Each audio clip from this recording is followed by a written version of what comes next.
Bonjour et bienvenue sur la chaîne Astrosphère pour cette étude des énergies de la prochaine pleine lune qui aura lieu le 7 mai prochain.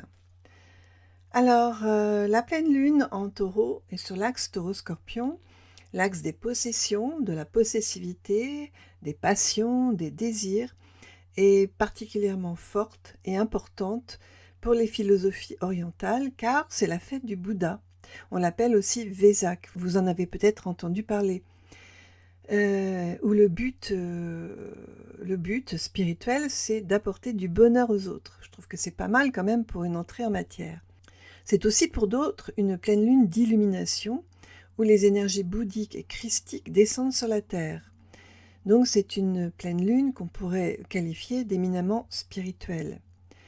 Et c'est d'autant plus important de se relier à l'énergie de cette pleine lune en cette période de pandémie où l'humanité a tellement besoin de retrouver un sens, on va dire, plus profond à la vie sur Terre.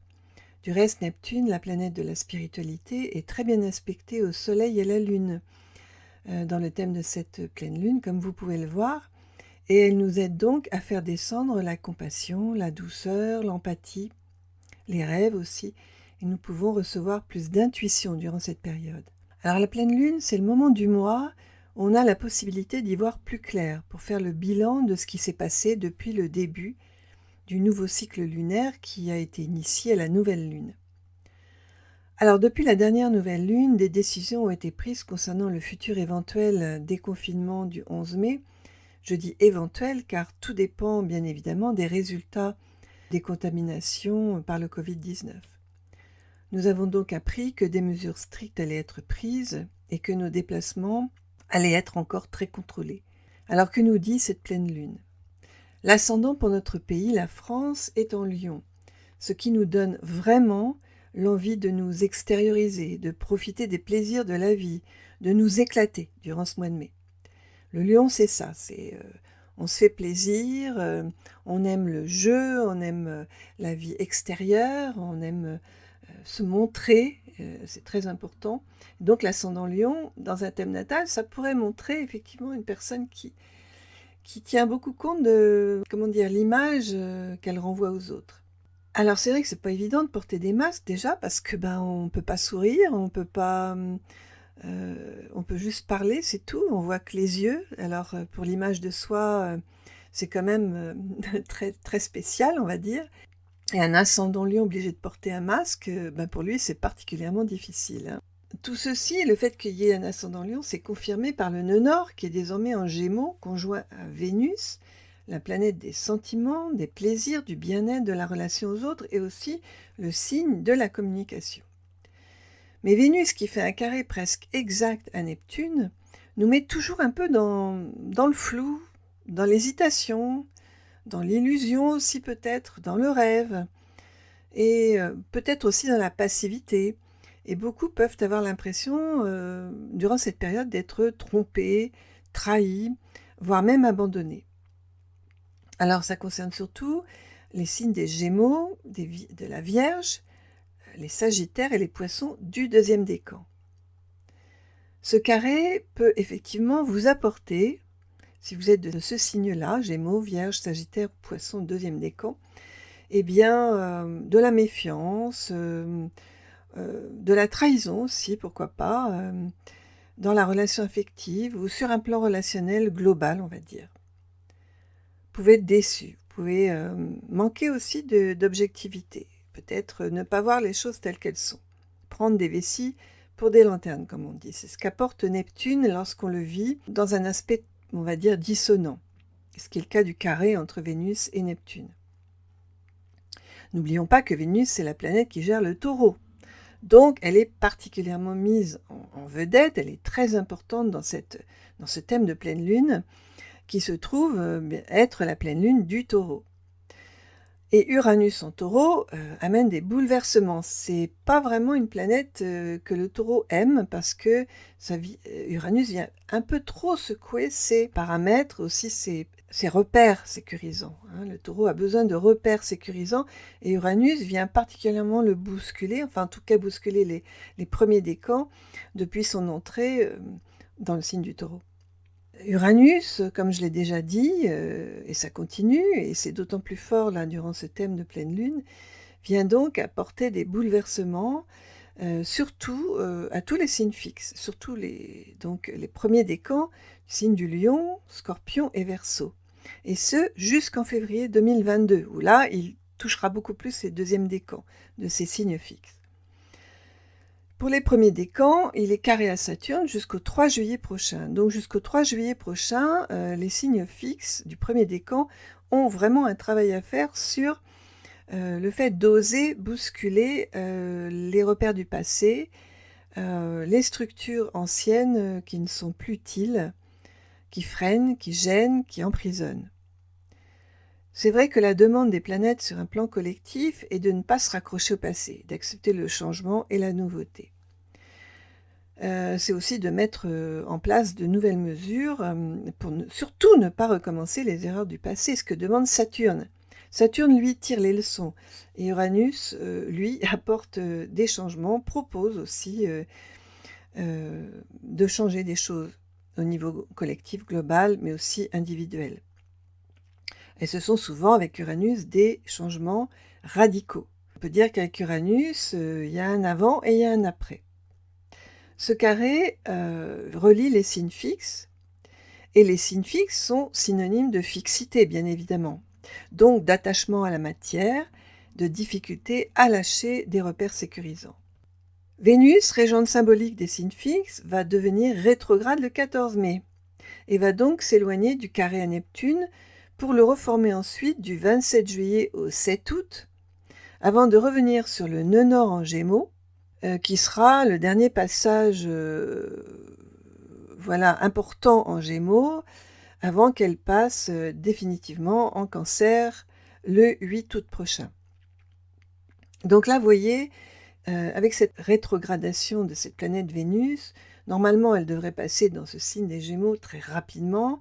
Or là, elle va stationner, revenir en arrière, repartir, et ça jusqu'au 8 août prochain. Donc c'est long. En Gémeaux, ça nous ramène au nœud nord qui vient de passer là le 6 mai, donc hier, hein, puisqu'aujourd'hui on considère qu'on est le jour de la pleine lune.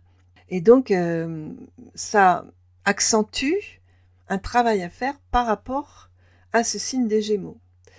Et moi j'y vois un travail à faire sur notre dualité intérieure. Sur la dualité qui peut amener le monde justement à continuer à répéter les mêmes attitudes, les mêmes comportements, prendre les mêmes mesures, alors que ce confinement, ce coronavirus est là pour nous faire changer justement nos paramètres, comme je l'ai déjà dit dans des vidéos précédentes. Donc Vénus passera sur le nœud nord le 6 août, et il sera donc très intéressant à ce moment-là d'analyser ce transit. Déjà, on peut dire que globalement, elle nous aura demandé de réfléchir sur nos sentiments, en rétrogradant, bien sûr, durant sa rétrogradation, sur ce que l'on aime, sur ce que l'on n'aime pas, sur ce qu'on n'aime plus, comment on aime. Et sur le nœud nord, elle nous proposera de vivre le plan relationnel, affectif et sentimental d'une façon beaucoup plus évoluée et évolutive. Mais j'en reparlerai dans une prochaine vidéo. En signe mutable, Vénus apporte plus de légèreté.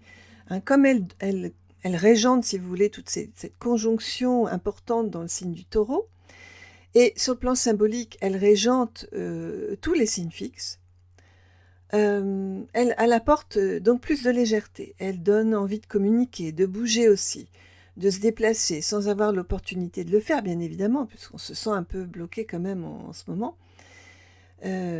Sauf si on se cache, sauf si on dissimule, ce que peut apporter le carré Vénus-Neptune aussi. Elle allège donc un peu toutes ces tensions entre les planètes qui se trouvent dans les signes fixes. On peut donc dire que les signes fixes du premier décan, Taureau, Lion, Scorpion et Verseau, sont particulièrement invités au changement, à modifier des structures de vie qui sont trop emprisonnantes pour se libérer. Et les signes mutables, Gémeaux, Vierge, Sagittaire et Poissons du deuxième décan, sont eux invités à plus de compassion, d'amour inconditionnel, à sortir de l'illusion et du rêve, à faire preuve d'objectivité, à garder les pieds sur terre, sous peine de rater une occasion d'évoluer. Il faut maintenant parler du carré en T entre la planète Mars, carré au Soleil, conjoint Mercure, et la Lune en Scorpion. Durant cette pleine Lune, donc, eh bien, c'est le défi qui est à relever et qui nous montre qu'on va vivre un climat émotionnel plutôt qui va continuer à être tendu, la difficulté à agir comme on aimerait, qu'on va vivre aussi une tendance à réagir au quart de tour, à avoir du mal à mettre les paroles en acte aussi. Ça concerne plutôt nos dirigeants. C'est encore difficile de trouver notre liberté dans toutes les contraintes qui nous sont imposées. Et cela peut apporter des conflits émotionnels, de la colère et de l'agressivité. Mars va quitter le Verseau le 14 mai et les tensions devraient s'apaiser. Nous retrouverons peut-être là une sensation de liberté, car Mars fera un sextile à Uranus, donc c'est plutôt bon signe, on va dire. Mais d'ici là, les taureaux, lions, scorpions et verseaux du 3e décan vont se sentir un brin réactifs. Ils peuvent se mettre en colère, ruer dans les brancards, se sentir nerveux, un peu bloqués. Mars vous demande donc d'agir, de faire du sport, de dépenser votre énergie positivement, plutôt que de la retourner contre vous-même peut-être ou le monde extérieur.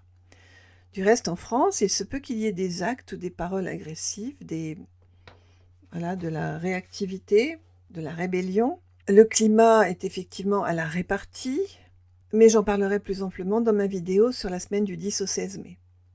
Mes chers amis, continuez à tenir bon, la lumière est au bout du tunnel. Être privé de liberté, c'est dur, c'est très dur même, surtout quand cela s'éternise. Dans ce thème de pleine lune, il y a une configuration que l'on appelle les ailes de papillon. Vous la voyez entre Neptune, trigone à la Lune, Mars, trigone à Vénus. Ce sont les deux ailes, et c'est plutôt très bon signe. Comme son nom l'indique, elle est symbolique de liberté. Nous allons pouvoir déployer nos ailes. Mais attention, il ne s'agit pas de recommencer comme avant. Il est important de tirer de cette expérience des ressources positives qui vont nous permettre de vivre en fonction de notre cœur et de notre être intérieur. Vénus va retarder un peu sa course pour nous freiner un peu dans nos ardeurs, nous proposer de réfléchir à la façon dont nous désirons vivre nos relations désormais. Je vous souhaite une très bonne pleine lune. N'hésitez pas à partager cette vidéo, à commenter, ce qui me fait toujours plaisir, parce que je vous réponds, et à liker si le contenu de cette vidéo vous a plu. À très bientôt mes chers amis, au revoir.